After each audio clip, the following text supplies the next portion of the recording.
Well, well, well. Wouldn't you know, IGN obliterated yet another video game review.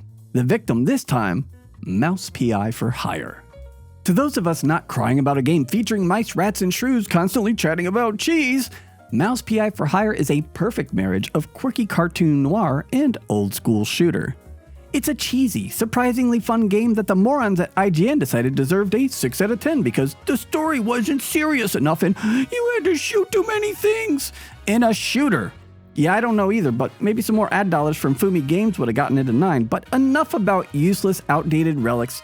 We're here to talk mouse, so let's get squeaking. After actually playing and beating the game twice, I'm ready to deliver this brief, no agenda, unbiased PC game review of Mouse PI for Hire. Let's start with the good. So, as I sat down to record this review, Fumi Games released an update that fixes a lot of bugs and issues found in Mouse PI for Hire, as well as providing support for 21:9 Ultrawide. So of course I decided to strap back in for another 14-hour run to capture the game in its ultra-wide glory. But I want to add that for a $30 game that has already won a lot of praise from reliable critics and players alike, it's extremely impressive that Fumi Games is providing this level of support post-launch. Visually, I was concerned about Mouse PI for Hire. Would the black and white graphics provide enough information? Would it be attractive or lackluster? Within a few short moments of booting Mouse PI for Hire, all of my concerns were washed away. The monochrome color palette is a winner. Beyond serving as a visual indicator of the game's intent, it adds a layer of believability and scale to the simple art design and limited scope of the game. Even with my visual impairment, I had no difficulty spotting ammo, power-ups, or discerning enemies from the environment.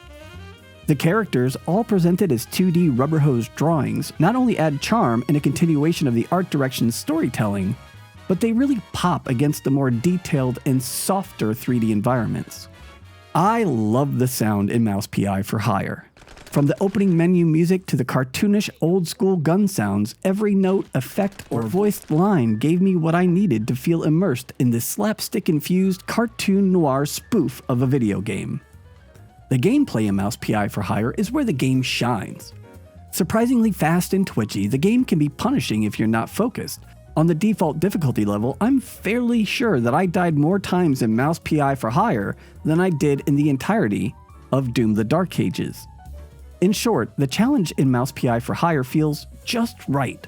The thing that surprised me most about the gameplay in Mouse PI for Hire was just how often I found myself in a flow state, something I haven't really felt since abandoning multiplayer shooters a few years ago.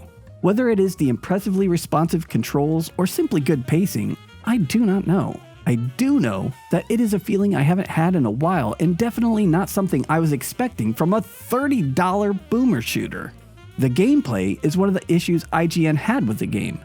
They chided the game's lack of ingenuity. They complained that a boomer shooter wasn't reinventing the wheel of cheese. Is Mouse PI for Hire original in its gameplay mechanics? No.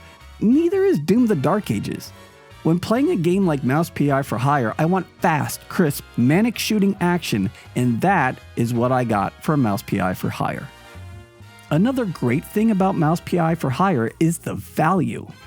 Regardless of the platform, PC, Xbox, PlayStation, Switch 2, Mouse PI for Hire is only $30. For a quality game that can last between 14 and 20 hours, that's a hell of a deal. Much more so than some $25 games that should have launched in early access. I'm looking at you, Samson.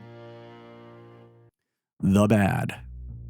Mouse PI for Hire is a short game, which I completed in just under 14 hours on the default difficulty level. I will repeat that Mouse PI for Hire is a $30 game, so honestly I think that's a completely justified runtime. Mouse PI for Hire's brevity goes a long way to mitigate the next problem I have with the game, which is that Mouse PI for Hire is repetitive. During my completion of the game, I never got bored with the gameplay loop, but if that completion had taken another 3-4 hours, it might have been a different story.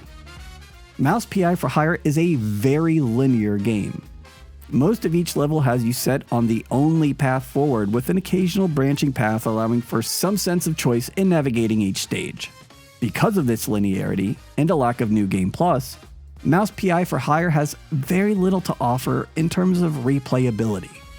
In my second playthrough of the game, to capture 21:9 gameplay after the Ultrawide update for Mouse PI for Hire, I decided to put the game on easy difficulty, and I think in doing so, I discovered another reason for the terribly inaccurate IGN score.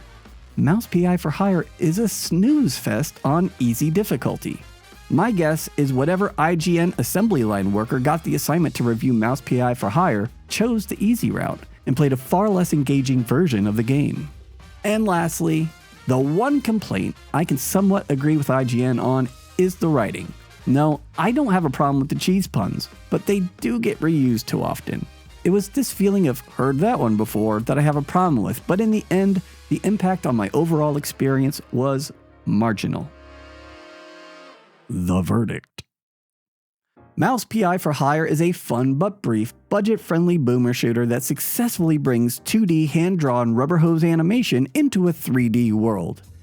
Fast and frantic gunplay completes the package for what a fair reviewer who actually played and beat the game on regular difficulty would readily give an 8.5 out of 10. If you made it this far, give yourself a pat on the back, and while that hand's moving, reach down and hit that like and subscribe button for old Uncle Grade A. Coming up soon, we'll have reviews for 007 First Light, Hades 2, most likely, Samson, and Crimson Desert. When I do this part-time, I don't get review codes, and I don't review games that I don't beat so soon. I am Grade A, I play games. Thanks for watching this Grade A Games review of Mouse PI for Hire on PC.